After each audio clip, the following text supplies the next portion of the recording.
After a 33-year leave of absence from his alma mater, I am pleased to present to you Dr. William Gates.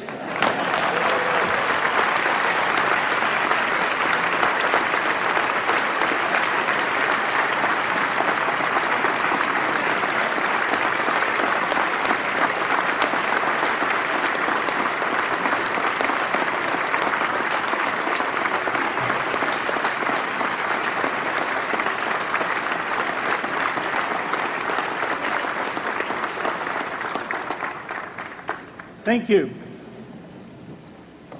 President Bach, former President Rudenstein, incoming President Faust, members of the Harvard Corporation and the Board of Overseers, members of the faculty, parents, and especially the graduates.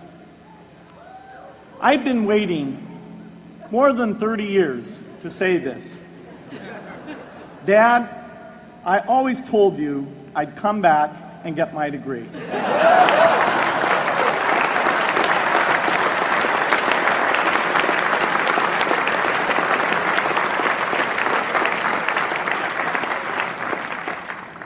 I want to thank Harvard for this honor. I'll be changing my job next year, and it will be nice to finally have a college degree on my resume. I applaud the graduates for taking a much more direct route to your degrees. For my part, I'm just happy that the Crimson called me Harvard's most successful dropout. I guess that makes me valedictorian of my own special class. I did the best of everyone who failed. But I also want to be recognized as the guy who got Steve Ballmer to drop out of business school.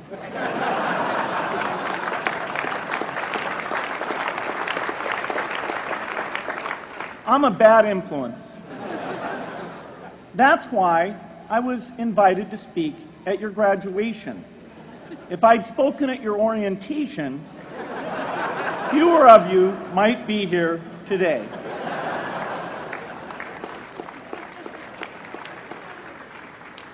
Harvard was a phenomenal experience for me. Academic life was fascinating. I used to sit in on lots of classes that I hadn't even signed up for. And dorm life was terrific. I lived up at Radcliffe in Currier House. There were always a lot of people in my dorm room late at night discussing things because everyone knew that I didn't worry about getting up in the morning. That's how I came to be the leader of the antisocial group. We clung to each other as a way of validating our rejection of all those social people. Radcliffe was a great place to live. There were more women up there, and most of the guys were math science types.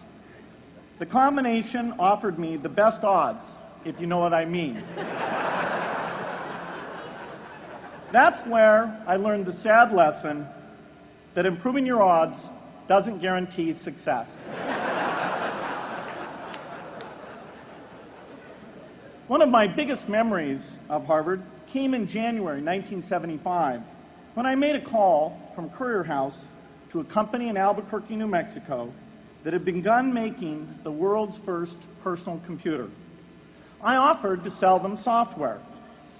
I worried they would realize I was just a student in a dorm and hang up on me. Instead, they said, "We're not quite ready. Come see us in a month," which was a good thing because we hadn't written the software yet.